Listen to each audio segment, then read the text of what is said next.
ನಮಸ್ಕಾರ ವೀಕ್ಷಕರೇ. ಆಷಾಢ ಶುಕ್ರವಾರ ಬಹಳ ವಿಶೇಷವಾದ ದಿನ. ಈ ದಿನ ಚಾಮುಂಡೇಶ್ವರಿ, ದುರ್ಗಾ ಮಾತೆ, ಕಾಳಿಕಾಂಬ, ಲಕ್ಷ್ಮೀ ದೇವಿ ಎಲ್ಲಾ ದೇವತೆಗಳನ್ನ ಪೂಜಿಸಲಾಗುತ್ತೆ, ಆರಾಧನೆ ಮಾಡಲಾಗುತ್ತೆ. ಬಹಳ ವಿಶೇಷವಾದ ದಿನ ಇದು. ಯಾಕೆ ಆಷಾಢ ಶುಕ್ರವಾರ ಅಷ್ಟೊಂದು ಮಹತ್ವವನ್ನ ಹೊಂದಿದೆ? ಇದರ ವಿಶೇಷತೆ ಏನು?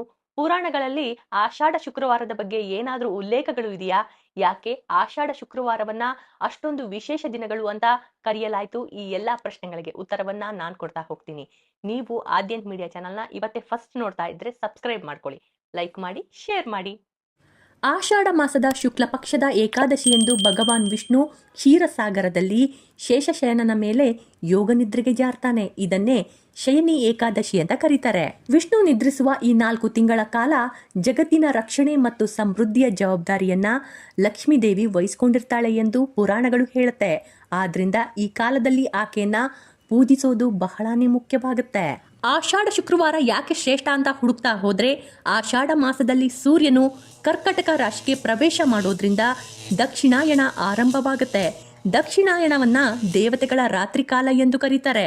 ಈ ಸಮಯದಲ್ಲಿ ನಿಸರ್ಗದಲ್ಲಿ ನೆಗೆಟಿವ್ ಎನರ್ಜಿಗಳ ಪ್ರಭಾವ ಹೆಚ್ಚಾಗಿರುತ್ತೆ. ಮನೆಯೊಳಕ್ಕೆ ದಾರಿದ್ರ, ನಕಾರಾತ್ಮಕತೆ, ದರಿದ್ರ ಲಕ್ಷ್ಮಿ ಪ್ರವೇಶ ಮಾಡಬಾರ್ದು, ಮತ್ತೆ ಮನೆಯಲ್ಲಿ ಸದಾ ಪಾಸಿಟಿವ್ ಎನರ್ಜಿ ತುಂಬಿರಬೇಕು ಎಂಬ ಕಾರಣಕ್ಕೆ ಆಷಾಢ ಶುಕ್ರವಾರಗಳಂದು ಮಹಾಲಕ್ಷ್ಮಿಯನ್ನ ದೀಪಾವಳಿಯಷ್ಟೇ ಶ್ರದ್ಧೆಯಿಂದ ಆರಾಧನೆ ಮಾಡಲಾಗುತ್ತೆ. ಆಷಾಢ ಮಾಸವನ್ನ ಶಕ್ತಿ ಮಾಸ ಎಂದು ಕೂಡ ಕರೀತಾರೆ. ಇಡೀ ವರ್ಷದಲ್ಲಿ ದೇವಿಯ ಆರಾಧನೆಗೆ ನವರಾತ್ರಿಯಷ್ಟೇ ಇಂಪಾರ್ಟೆನ್ಸ್ ಕೊಡೋದು ಈ ಮಾಸಕ್ಕೆ. ಈ ತಿಂಗಳ ಶುಕ್ರವಾರಗಳು ದುರ್ಗೆ, ಚಾಮುಂಡೇಶ್ವರಿ, ಲಕ್ಷ್ಮಿ ಹಾಗೂ ಮಾರಿಕಾಂಬ ಅಂತಹ ಶಕ್ತಿ ದೇವತೆಗಳು ಅತ್ಯಂತ ಜಾಗೃತರಾಗ್ತಾರೆ ಮತ್ತು ಭಕ್ತರ ಪ್ರಾರ್ಥನೆಗೆ ಬೇಗ ಒಲಿತಾರೆ ಎಂಬ ನಂಬಿಕೆ ಇದೆ.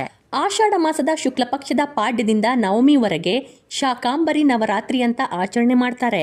ಈ ಅವಧಿಯಲ್ಲಿ ಬರುವ ಶುಕ್ರವಾರದಂದು ದೇವಿಯನ್ನ ಬಹಳ ವಿಜೃಂಭಣೆಯಿಂದ ತರಕಾರಿಗಳು, ಸೊಪ್ಪು ಹಾಗೂ ಹಣ್ಣು ಹಂಪಲುಗಳಿಂದ ಅಲಂಕಾರ ಮಾಡಲಾಗುತ್ತೆ.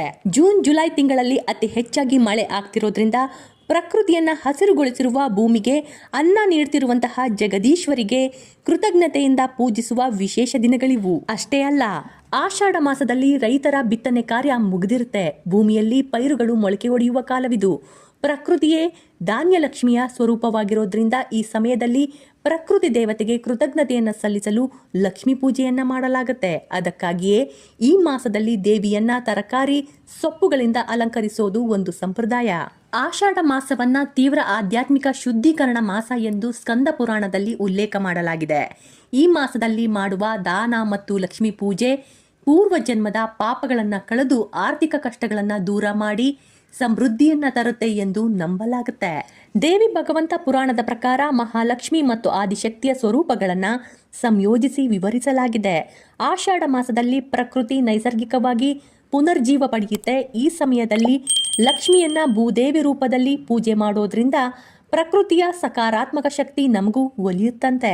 ಆಷಾಢ ಶುಕ್ರವಾರದಂದು ಗಜಲಕ್ಷ್ಮಿ ಅಥವಾ ಅಷ್ಟಲಕ್ಷ್ಮಿಯನ್ನ ಪೂಜೆ ಮಾಡೋದ್ರಿಂದ ಹಣಕಾಸಿನ ಮುಂಗಟ್ಟು, ಸಾಲಬಾಧೆ ಮತ್ತು ದಟ್ಟ ದಾರಿದ್ರ್ಯಗಳು ದೂರವಾಗುತ್ತೆ ಎಂದು ಪುರಾಣಗಳಲ್ಲೇ ಸ್ಪಷ್ಟವಾಗಿ ತಿಳಿಸಿದೆ. ಕ್ಷೀರಸಾಗರದ ಮಂಥನದಲ್ಲಿ ಲಕ್ಷ್ಮೀ ದೇವಿ ಉದ್ಭವವಾದಾಗ ಆನೆಗಳು ಆಕೆಗೆ ಪವಿತ್ರ ಜಲದಿಂದ ಅಭಿಷೇಕ ಮಾಡಿದ್ವಂತೆ. ಹಾಗಾಗಿ ಆಕೆ ಗಜಲಕ್ಷ್ಮಿ ಆದ್ಲು. ಆಷಾಢವು ಶಕ್ತಿ ದೇವತೆಯಾದ ದುರ್ಗೆ ಚಾಮುಂಡಿಯ ಮಾಸವೂ ಹೌದು. ಮಹಾಲಕ್ಷ್ಮಿಯು ಧನಧಾನ್ಯಗಳನ್ನ ನೀಡಿದ್ರೆ ದುರ್ಗೆ ಧೈರ್ಯ ಮತ್ತು ರಕ್ಷಣೆಯನ್ನ ನೀಡ್ತಾಳೆ. ಈ ಮಾಸದಲ್ಲಿ ಲಕ್ಷ್ಮೀ ಪೂಜೆ ಮಾಡೋದ್ರಿಂದ ಸಂಪತ್ತಿನ ಜೊತೆಗೆ ಕೌಟುಂಬಿಕ ರಕ್ಷಣೆಯೂ ದೊರೆಯುತ್ತೆ. ಆಷಾಢ ಮಾಸದಲ್ಲಿ ಸ್ತ್ರೀ ಶಕ್ತಿಯನ್ನ ಮತ್ತಷ್ಟು ಹೆಚ್ಚಿಸುತ್ತೆ ಈ ಶುಕ್ರವಾರಗಳು. ಜ್ಯೋತಿಷ್ಯ ಶಾಸ್ತ್ರದಲ್ಲಿ ಶುಕ್ರವಾರದ ಅಧಿಪತಿ ಶುಕ್ರಗ್ರಹ. ಈ ಶುಕ್ರಗ್ರಹಕ್ಕೆ ದೇವತೆ ಮಹಾಲಕ್ಷ್ಮಿ. ಆಷಾಢ ಮಾಸದ ಮುಂಗಾರು ಮಳೆಯ ಸಮಯದಲ್ಲಿ ವಾತಾವರಣವು ತಂಪಾಗಿರುತ್ತೆ. ಆಷಾಢದ ಶುಕ್ರವಾರ ಬಿಳಿ ಬಣ್ಣದ ವಸ್ತ್ರಗಳನ್ನ, ಅಕ್ಕಿ, ಹಾಲು, ಮೊಸರು, ಸಕ್ಕರೆ ಅಥವಾ ಬೆಳ್ಳಿಯನ್ನ ದಾನ ಮಾಡೋದ್ರಿಂದ ಜಾತಕದಲ್ಲಿ ಶುಕ್ರಗ್ರಹ ಬಲಗೊಂಡು ಜೀವನದಲ್ಲಿ ಸುಖ ಸಮೃದ್ಧಿ ನೆಲೆಸುತ್ತೆ ಮತ್ತು ಭೂಮಿ ಹಸಿರಾಗಿರುತ್ತೆ, ಕಂಗೊಳಿಸ್ತಾ ಇರುತ್ತೆ. ಈ ಕಾಲದಲ್ಲಿ ಲಕ್ಷ್ಮೀ ದೇವಿಯನ್ನ ಪೂಜೆ ಮಾಡೋದ್ರಿಂದ ಜಾತಕದಲ್ಲಿ ಶುಕ್ರಗ್ರಹ ದೋಷಗಳು ನಿವಾರಣೆಯಾಗಿ ಆರ್ಥಿಕ ಮುಂಗಟ್ಟು ದೂರವಾಗುತ್ತೆ ಮತ್ತು ಸುಖಭೋಗಗಳು ಲಭಿಸುತ್ತೆ. ಆಷಾಢ ಎಂದ್ರೆ ಮಳೆಗಾಲದ ಆರಂಭದ ಸಮಯ. ಕೃಷಿ ಪ್ರಧಾನ ದೇಶವಾದ ನಮ್ಗೆ ಮಳೆ ಬೆಳೆ ನೀಡುವ ಭೂಮಿ ತಾಯಿಯೇ ದೇವಿ ಸ್ವರೂಪ. ಹಾಗಾಗಿ ಪ್ರಕೃತಿ ಮಾತೆಗೆ ಕೃತಜ್ಞತೆಯನ್ನ ಸಲ್ಲಿಸಲು ಈ ದಿನಗಳು ಸೂಕ್ತ. ಅಷ್ಟೇ ಅಲ್ಲ, ಋತುಮಾನ ಬದಲಾದಂತೆ ಬರುವ ಸಾಂಕ್ರಾಮಿಕ ರೋಗಗಳಿಂದ ಕುಟುಂಬವನ್ನ ರಕ್ಷಿಸಲು ದೇವಿಯ ಆಶೀರ್ವಾದವನ್ನ ಬೇಡಲಾಗುತ್ತೆ. ಆಷಾಢ ಮಾಸವು ಸಂಪೂರ್ಣವಾಗಿ ಆದಿಶಕ್ತಿ ಲಕ್ಷ್ಮೀ ಚಾಮುಂಡೇಶ್ವರಿ ಆರಾಧನೆಗೆ ಮೀಸಲಾದ ಮಾಸವಾಗಿದೆ.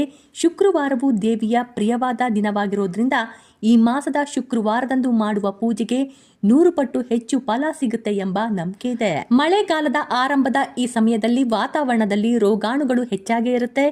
ದೇವಸ್ಥಾನಗಳಲ್ಲಿ ಹಚ್ಚುವಂತಹ ಕರ್ಪೂರ, ಧೂಪ ಹಾಗೂ ನೀಡುವ ತೀರ್ಥ ಪ್ರಸಾದಗಳು ರೋಗ ನಿರೋಧಕ ಶಕ್ತಿಯನ್ನ ಹೆಚ್ಚಿಸುತ್ತೆ. ಇನ್ನು ನಮ್ಮ ಕರ್ನಾಟಕದಲ್ಲಿ ಆಷಾಢ ಶುಕ್ರವಾರ ಎಂದ ತಕ್ಷಣ ನೆನಪಾಗೋದೆ ಮೈಸೂರು ಪ್ರಸಿದ್ಧ ಚಾಮುಂಡೇಶ್ವರಿ ದೇವಿ. ಪುರಾಣಗಳೇ ಹೇಳುವಂತೆ ಆಷಾಢ ಮಾಸದಲ್ಲಿ ಜಗನ್ಮಾತೆ ಉಗ್ರ ಸ್ವರೂಪಿಣಿಯಾಗಿ ದುಷ್ಟ ರಾಕ್ಷಸರನ್ನ ಸಂಹರಿಸುವ ಕಾಲ. ಪ್ರಕೃತಿಯಲ್ಲಿ ಏರುಪೇರು ಆಗುವಂತಹ ರೋಗ ರುಜಿನಗಳು ಹೆಚ್ಚಾಗುವಂತಹ ಈ ಮಳೆಗಾಲದ ಆರಂಭದಲ್ಲಿ ಪ್ರಕೃತಿ ಸ್ವರೂಪಿಣಿಯಾದ ಚಾಮುಂಡೇಶ್ವರಿಯನ್ನ ಪೂಜಿಸೋದ್ರಿಂದ ಸಾಂಕ್ರಾಮಿಕ ರೋಗಗಳಿಂದ ಹಾಗೂ ಶತ್ರು ಬಾಧೆಗಳಿಂದ ರಕ್ಷಣೆ ಸಿಗುತ್ತೆ. ಹಾಗಾಗಿ ಈ ಮಾಸದ ಶುಕ್ರವಾರಗಳಲ್ಲಿ ನಾಡ ದೇವತೆಗೆ ವಿಶೇಷವಾದ ತೈಲಾಭಿಷೇಕ, ಪಂಚಾಮೃತಾಭಿಷೇಕ ಹಾಗೂ ಹಲವಾರು ಅಲಂಕಾರಗಳನ್ನ ಮಾಡಲಾಗುತ್ತೆ. ಮೈಸೂರಿನ ಚಾಮುಂಡೇಶ್ವರಿ ದೇವಿ ಮಹಿಷಾಸುರನನ್ನ ಸಂಹರಿಸಿ ಲೋಕ ಕಲ್ಯಾಣವನ್ನ ಮಾಡಿದ್ಲು ಅಂತ ಎಲ್ಲರಿಗೂ ಗೊತ್ತಿದೆ. ಆಷಾಢದ ಕೃಷ್ಣ ಸಪ್ತಮಿಯಂದು ದೇವಿಯ ವರ್ಧಂತಿ ಬರೋದ್ರಿಂದ ಈ ಮಾಸದಲ್ಲಿ ದೇವಿಗೆ ವಿಶೇಷ ಪೂಜೆ ನಡೆಯುತ್ತೆ. ಆಷಾಢದ ಶುಕ್ರವಾರದಂದು ಚಾಮುಂಡಿ ತಾಯಿ ಮೈಸೂರಿನ ಚಾಮುಂಡಿ ಬೆಟ್ಟಕ್ಕೆ ಭಕ್ತರನ್ನ ಹರಸಿ ಆಗಮಿಸ್ತಾಳೆ ಎಂಬ ನಂಬಿಕೆ ಇದೆ. ವಿಶೇಷ ದೈವಿಕ ಆಶೀರ್ವಾದವನ್ನ ಪಡೆಯಲು ಜನರು ಹಾತುರಿತಾರೆ. ಚಾಮುಂಡಿ ಆರಾಧನೆ ಮಾಡೋದ್ರಿಂದ ಮನುಷ್ಯನಲ್ಲಿ ಅಹಂಕಾರ, ಕೋಪ ಮತ್ತು ಕೆಟ್ಟ ಗುಣಗಳು ನಾಶವಾಗುತ್ತೆ ಎಂಬ ನಂಬಿಕೆ ಇದೆ. ಆಷಾಢದಲ್ಲಿ ಅದರಲ್ಲೂ ಶುಕ್ರವಾರದಂದು ಚಾಮುಂಡಿ ಬೆಟ್ಟಕ್ಕೆ ಅತಿ ಹೆಚ್ಚಾಗಿ ಹೋಗೋಕೆ ಕಾರಣ ಪುರಾಣಗಳ ಪ್ರಕಾರ ಸತಿದೇವಿಯ ದೇಹದ ಭಾಗಗಳು ಬಿದ್ದ ಸ್ಥಳಗಳನ್ನ ಶಕ್ತಿ ಪೀಠಗಳು ಎಂದು ಕರೆಯಲಾಗುತ್ತೆ. ಇದರಲ್ಲಿ ಮೈಸೂರಿನ ಚಾಮುಂಡಿ ಬೆಟ್ಟದಲ್ಲಿ ದೇವಿಯ ಮುಡಿ ಕೂದಲು ಬಿದ್ದಿದೆ ಎಂದು ನಂಬಲಾಗುತ್ತೆ.